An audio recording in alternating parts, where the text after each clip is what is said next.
Ini ada 7 jenis bantuan dari pemerintah di tengah pandemi COVID-19.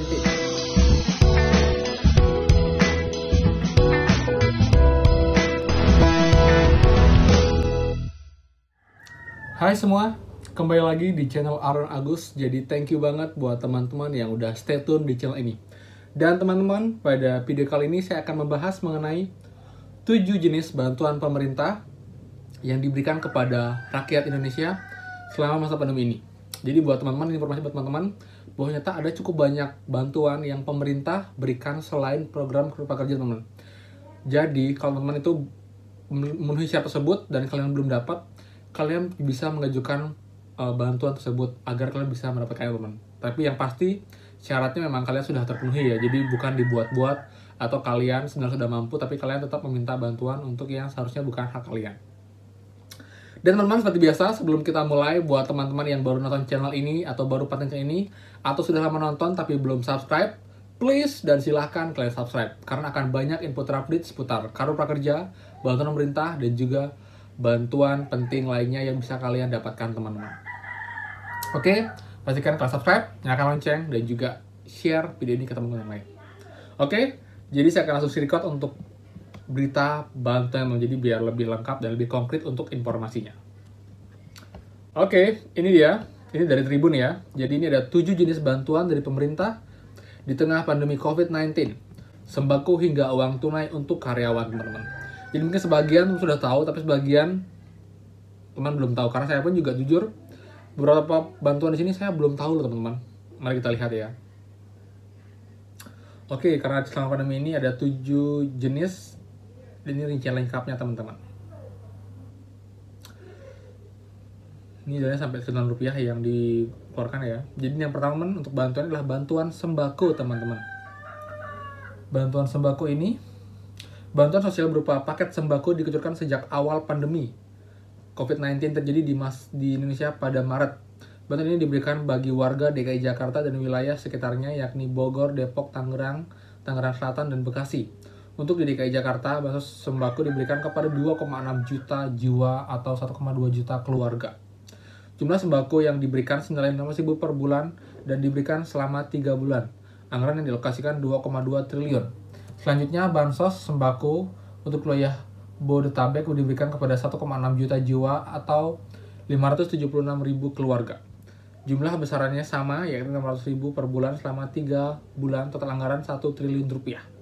Dengan demikian, total ada 4,2 juta warga di Jabodetabek yang akan mendapatkan bansos sembako ini.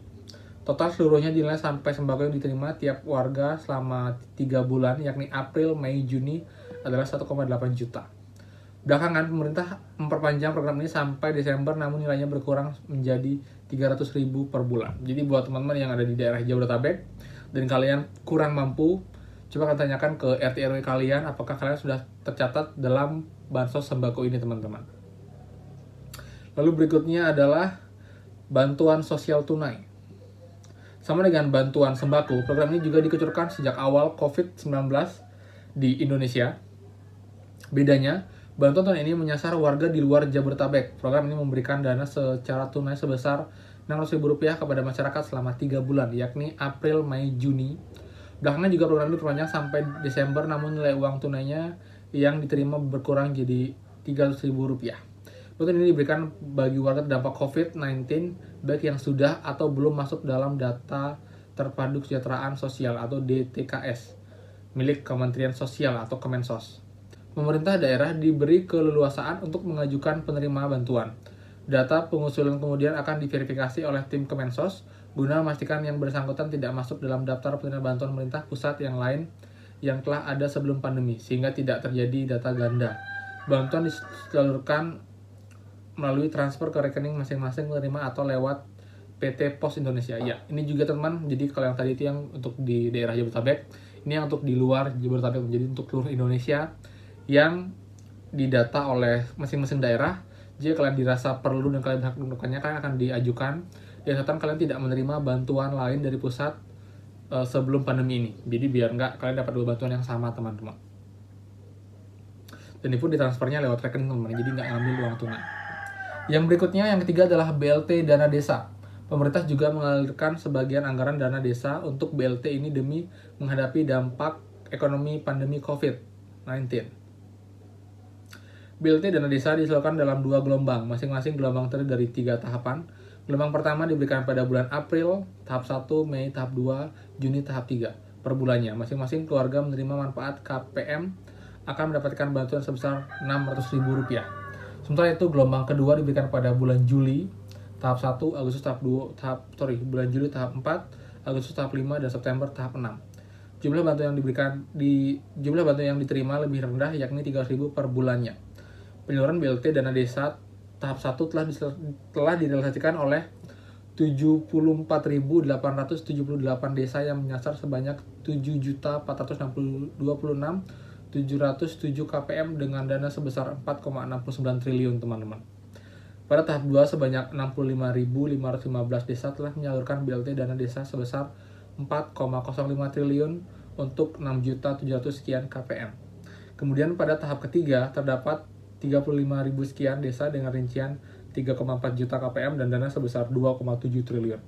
Penyaluran tahap 4 telah direalisasikan oleh 645 desa yang menyasar 58.000 KPM dengan dana sebesar 17,55 miliar. Jadi ini datanya langsung diberikan ke pihak dinas desa, jadi desanya akan mengajukan ke kecamatan atau ke pusat, teman-teman, untuk mekanismenya. Berikutnya adalah listrik gratis. Pemerintah juga memberikan insentif tarif listrik pelanggan yang terdampak pandemi COVID-19. Insentif ini berupa pembebasan tagihan, diskon listrik, penghapusan biaya minimum, dan penghapusan abonemen. Selain perluas jangkauan pelanggan, periode pemberian insentif diperpanjang hingga Desember 2020. Total anggaran untuk program insentif tarif listrik tersebut sekitar 15,39 triliun terhadap 33,6 juta pelanggan PT PLN. Wow, lumayan ya, 33,6 juta. Pelanggan yang mendapatkan subsidi listrik yakni pelanggan 450 watt, kemudian juga yang 900, teman-teman. Keringanan tagihan listrik kemudian diperluas untuk usaha UMKM yakni 900 bisnis dan 900 industri. Awalnya listrik gratis berlaku untuk 3 bulan, namun kemudian diperpanjang hingga akhir tahun. Oke, jadi yang terbaru buat teman-teman yang listriknya tuh di 450 itu akan sampai akhir tahun, jadi nggak 3 bulan ya. Lalu juga yang 900 juga akan disubsidi. Tapi walaupun awalnya sempat ada risuh atau problem, di mana banyak yang mengaku yang dari listriknya tuh di atas 900, tepatnya 1,3 sampai 2000 ke atas, itu malah bayarnya double dan lebih banyak, teman-teman. Sedangkan yang ini emang didiskon ya, yang 450 gratis, 900 agak berkurang. Tapi yang 1003 ke atas itu malah membludak. Makanya ada yang bilang namanya insentif silang, teman-teman. Jadi yang bayarin subsidi untuk yang 450 dan 900 adalah yang punya listrik 1300 ke atas. Tapi saya tahu juga itu benar atau enggak. Tapi yang jelas sekarang sih sudah mulai normal dan sudah sesuai dengan apa yang diinfokan, jadi sudah mulai stabil untuk pembayarannya. Mungkin ada problem untuk pencatatan segala macam. Karena mereka sejak pandemi mereka udah mencatat manual ke rumah-rumah. Mereka sudah buy online dan mereka menghitung itu dari 3 bulan terakhir tagihan kita, teman-teman. Yang kelima yang udah nggak asing lagi lah program Kartu Prakerja, teman-teman. Udah nggak asing ya, karena penonton saya sebagian besar adalah peserta program Kartu Prakerja. Jadi saya mau info lagi aja. Jadi pemerintah untuk membantu karyawan yang terkena PHK dan menganggur sekarang, teman-teman. Ini karena sudah berubah orientasinya dari sebelumnya untuk pengembangan diri menjadi program Saya Bansos untuk PHK dan pengangguran. Serta dari program ini akan mendapatkan bantuan insentif untuk pelatihan kerja sebesar 1 juta per bulan. Pemerintah memberikan dana sebesar 3.550.000 total bagi peserta yang lolos sebagai penerima Kartu Prakerja 2020. Rinciannya, sebesar 1 juta digunakan untuk membayar pelatihan online Kartu Prakerja. Sisanya untuk insentif. Kayak sudah nggak asing ya. Adapun insentif Kartu Prakerja itu dari 2 bagian, yakni insentif pasca penuntasan pelatihan pertama sebesar Rp600 selama 4 bulan, itu 2,4 juta. Kemudian insentif pasca pengisian survei evaluasi sebesar Rp50.000 survei dikali 3. Tapi yang survei baru 1 kali, teman-teman. Reminder aja ya. Dan gelombang 1, 2, 3 masih banyak yang belum cair untuk insentif surveinya sudah lewat di bulan Agustus kemarin. Yang keenam, subsidi gaji karyawan. Baru-baru ini pemerintah memutuskan menguncurkan bantuan subsidi gaji bagi karyawan swasta. Karyawan yang mendapatkan subsidi ini adalah mereka yang terdaftar di Pekerjaan dengan gaji di bawah Rp5 juta. Pemerintah menyiapkan anggaran 37,7 triliun untuk program bantuan subsidi gaji ini. Penerima subsidi gaji akan menerima bantuan 600.000 per bulan selama 4 bulan. Pembayarannya dilakukan selama 2 tahap atau 1,2 juta setiap penyalurannya. Sampai saat ini pemerintah telah mengantongi 12 juta rekening calon penerima bantuan subsidi gaji. Pemberian BLT PJS Tenagarkerjaan ini akan disalurkan secara bertahap. Pemerintah juga meminta perusahaan memberi kerja proaktif menyampaikan data nomor rekening karyawan penerima bantuan. Jadi ini pun caranya adalah dari perusahaan yang memberikan datanya ke pihak BPJS Tenagarkerjaan teman-teman untuk didata dan dilaporkan ke pemerintahan pusat. Jadi nggak bisa kita mandiri untuk melaporkannya. Yang berikutnya juga yang terbaru adalah BLT usaha mikro kecil. Terakhir, pemerintah mengucurkan bantuan para pelaku usaha mikro kecil berupa dana hibah atau bantuan langsung tunai, teman-teman. Skemanya yakni kecurangan bantuan modal usaha 2,4 juta yang ditransfer lewat rekening. Program ini resmi diluncurkan Presiden Jokowi pada Senin 24 Agustus 2020 kemarin. Jadi sudah baru sekitar 2 minggu lalu, teman ya. Pada hari pencurian itu, bantuan ini sudah disalurkan kepada 1 juta usaha mikro kecil. Selanjutnya, bantuan akan terus dibagikan secara bertahap sampai mencapai 12 juta usaha mikro kecil pada September mendatang. Anggaran yang disuruhkan pemerintah untuk program ini mencapai 22 triliun. Pemerintah mengaku sudah mengantongi data para pelaku usaha mikro kecil yang layak mendapatkan bantuan ini. Namun, para pelaku usaha mikro kecil juga harap bisa aktif mendaftarkan diri ke dinas koperasi terdekat. Syarat pelaku usaha tersebut belum pernah menerima bantuan pinjaman dari perbankan. Teman-teman, jadi itu dia. Jadi untuk yang usaha mikro kecil ini, kalian harus juga terdaftar di koperasi terdekat, teman-teman. Dinas koperasi. Jadi kalau nggak terdaftar, kalian nggak mungkin dapat untuk bantuan ini. Jadi karena dari dinas koperasi lah yang akan merekomendasikan usaha kalian ke pemerintah untuk diajukan bantuan ini, teman-teman. Jadi itu dia, ada 7 bantuan yang pemerintah buka atau lakukan untuk menangani pandemi ini. Jadi buat teman-teman, kalau memang ada yang mau ditanyakan, mau dibahas lebih tuntas lagi, silahkan komen di bawah. Sementara kan baru prakerja dan juga subsidi gaji yang saya benar-benar fokuskan ya. Tapi kalau ada yang menanyakan lagi, saya akan coba bahas juga. Jadi teman-teman juga dapat informasi yang clear. Mungkin ada yang punya usaha sebenarnya tapi belum dapat bantuan. Saya akan coba telusuri lagi bagaimana sih mekanisme atau step by step cara mendaftar di dinas koperasinya dan juga bantuan-bantuan pemerintah lainnya. Oke teman, jadi itu aja untuk video kali ini, semoga bermanfaat dan kalian juga jadi tahu, oh ternyata ada banyak ya bantuan pemerintah. Jadi nggak cuma prakerja, nggak cuma subsidi gaji, nggak cuma listrik gratis, tapi juga ada bantuan lain yang mungkin teman-teman bisa dapatkan.